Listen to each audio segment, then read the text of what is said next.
Good morning. Can you hear me fine? Can you hear me okay, Miss Workman? My name's Nick Leonard. I just want to start by thanking everybody for being here. I know we have people still trickling in, but we have a lot of information, and I want to make sure we can squeeze it all in this morning. I have been in Bloomington since Sunday. I'll be really honest. I got back last night, and after shoveling out about what seemed like 4 feet of snow, I looked at my calendar and I was reminded that I had this event this morning. And I was pretty grumpy. I was like, that's right, we've got that in the morning. But I'll admit, as I thought about it and as I get here today, the grumpiness went away. And like always, it is really energizing to see so many dedicated partners, business leaders, community organizations, and just in general public sector champions gathered in one room with a shared purpose. Your presence here and those of you that are joining us online reflects just how committed this region is to building a strong and resilient workforce. I don't need to tell any of you, workforce remains one of the most pressing challenges and opportunities facing our region. Every conversation I have with businesses, large or small, comes back to people, the talent we need to grow, to compete, and to innovate. Workforce is the heartbeat of economic growth. And at the same time, workforce is deeply personal. For our residents, the ability to navigate barriers, to access opportunity, to participate fully in the workforce and earn household-sustaining wages is foundational to strong families and thriving communities. When residents succeed, employers succeed, and Otter Tail County succeeds. At the county, our strategies are intentionally aligned with the priorities we hear from the private sector. Workforce development is not a standalone effort. It is a core part of our broader community and economic development strategy. We are committed to action, to collaboration, and to creating solutions that respond to the needs of employers and residents alike. So I want to thank you again for being here today. Some housekeeping items. Wi-Fi is right there. Bathrooms are behind me. And what else? Food, breakfast, donuts, coffee, all of that's in the back.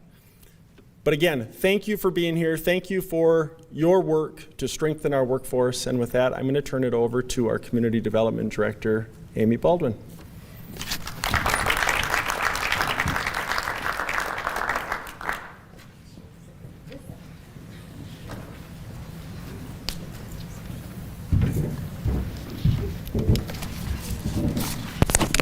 All right, good morning, everyone. Thank you, Nick. Let me get my clicker here. There we go. So just following up on what Nick just shared, our work to support the workforce challenges really is centered around what we call OTC Works.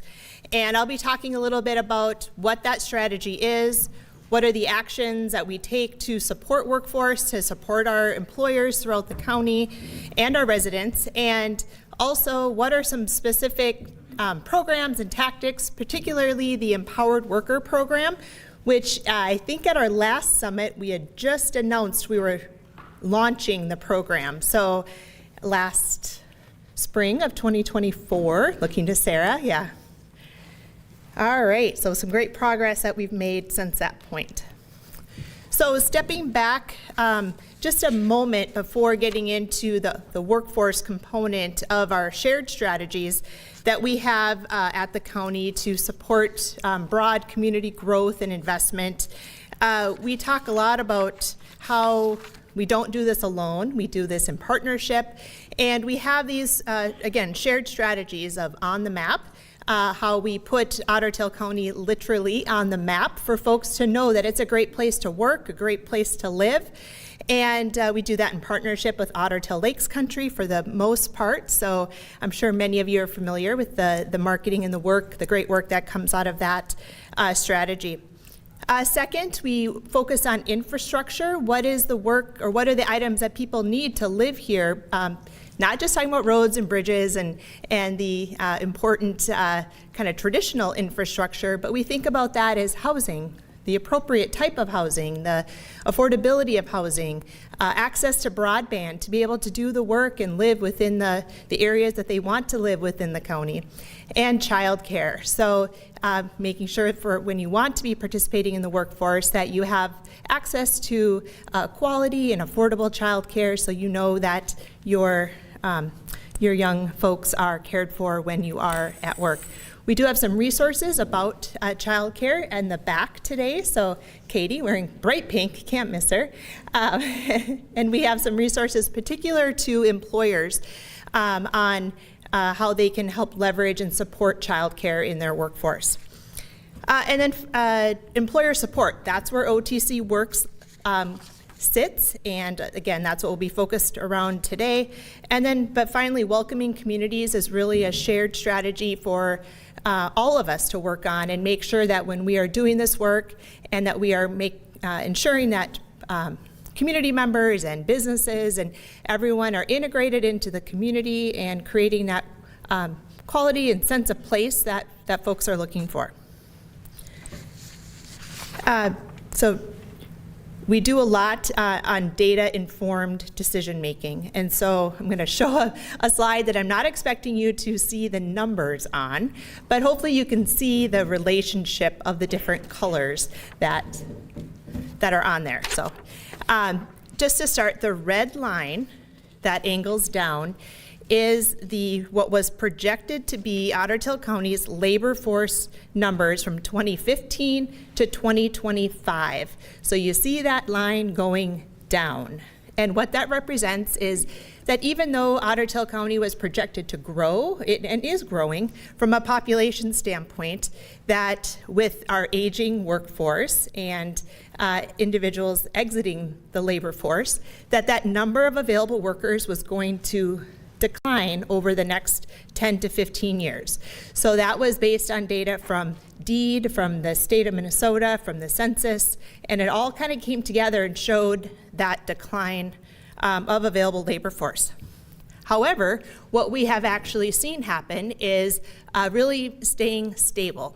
There hasn't been substantial growth. You can kind of see the up and down. The blue line on the top is the available labor force within Otter Tail County on an annual basis since 2015.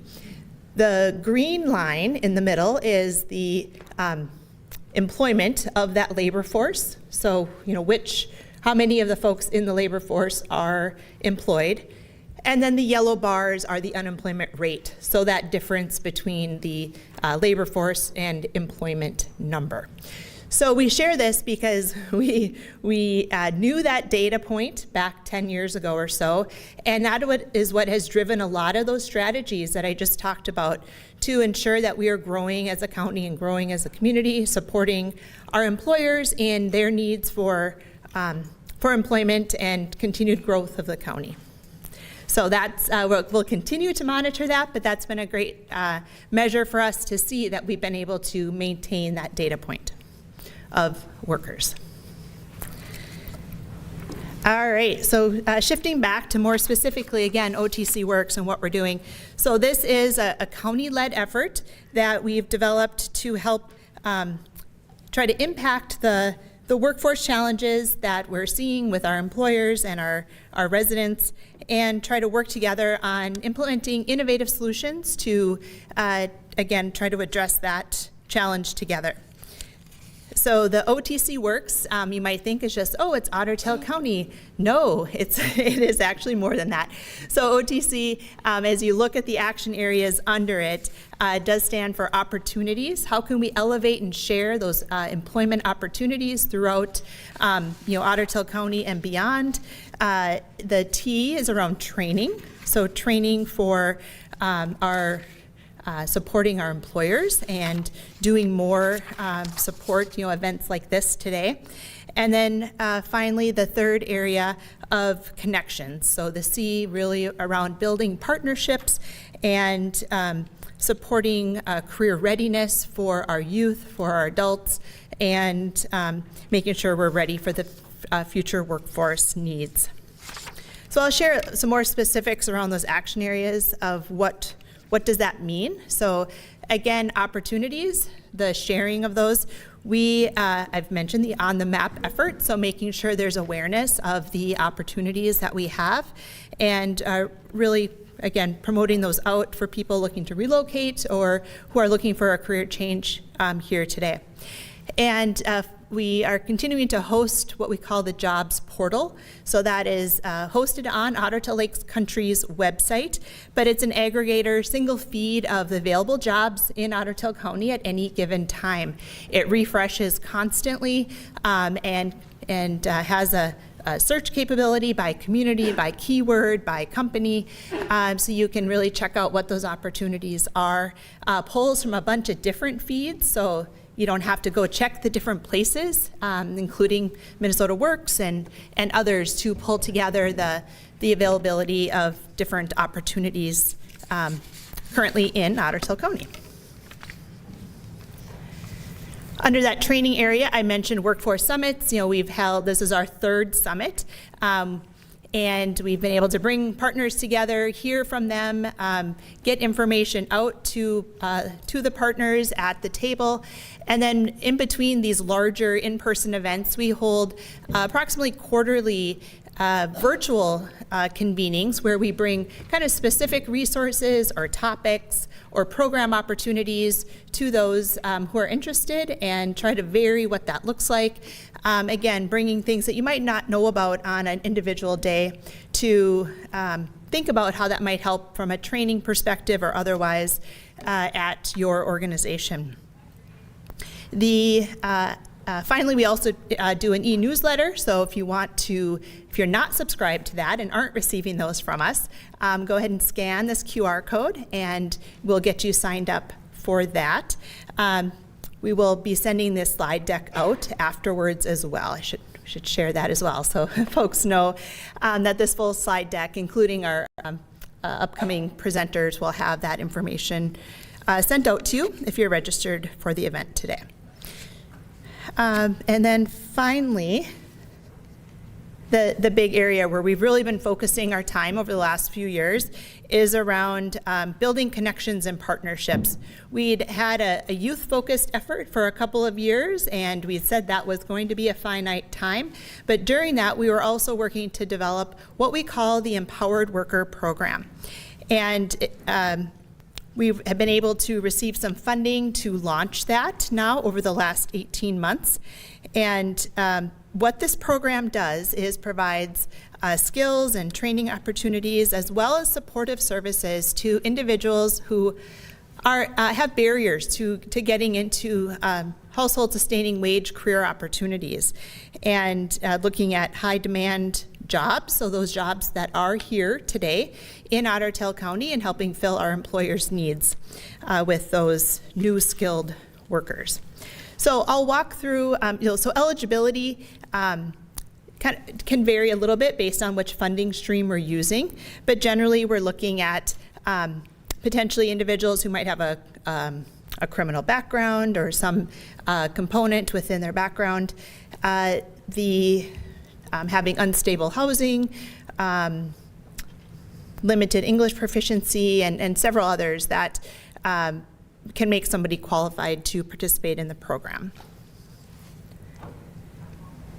So just to kind of walk through what this program looked like from a timeline development. So I said we've been talking about it for a few years, all the way back to, I think it was even before 2022 that we talked about it, but the first time we actually got something on paper was 2022, and really, again, data informed, because when you look back at those workforce numbers from 2022 and really what we look at today, there weren't a lot of people on the sideline. Unemployment rates were very low, but thinking about who wasn't participating in the labor force and why weren't they, and with the research that we did and got data from DEED, our great partners there, and talked to our employers about, what does this concept make sense? Does this resonate with you? Do you feel this would be beneficial to help fill your workforce needs? And so did that kind of background, created even a document that we would use as a leave behind, kind of what we envisioned this program to be, and continued to think through as we where were the gaps? Was there something we were just missing? And we talked to workforce partners who were working in this space already, and really found a gap in area of support for individuals who maybe didn't qualify for a certain program that might be available.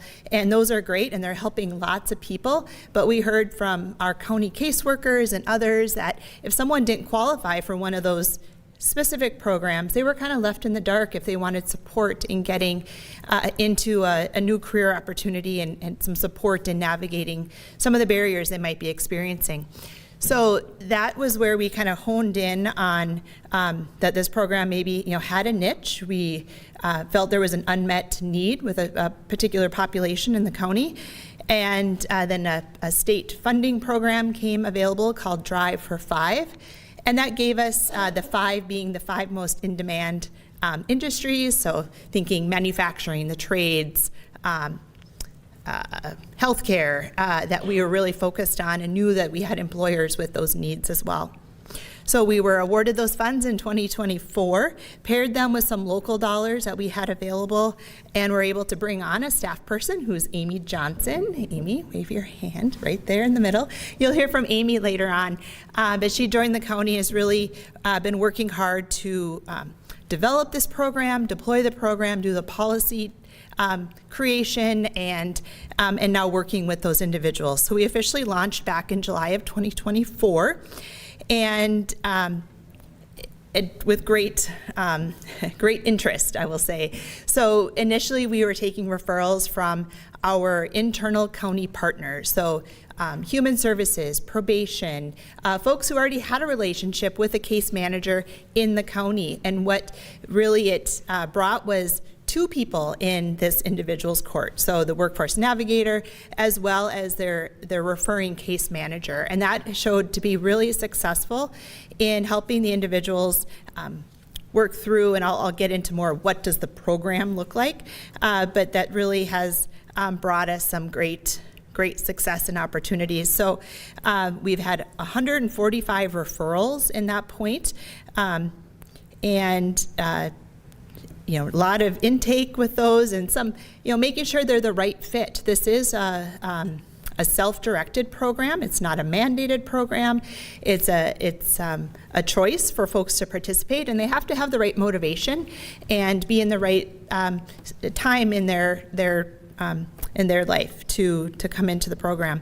But out of those referrals, we've had 75 complete the enrollment and start participating in the program, and at this point 30 doing more than 30 doing specific credential or degree training. So really been able to ramp this up and bring it into fruition with some really good successes. And then as we look forward, we're looking to sustain the program and potentially grow it, because we have more interest and referrals than what we can really manage from a capacity standpoint. So we'll continue to look at those opportunities and expand that capacity.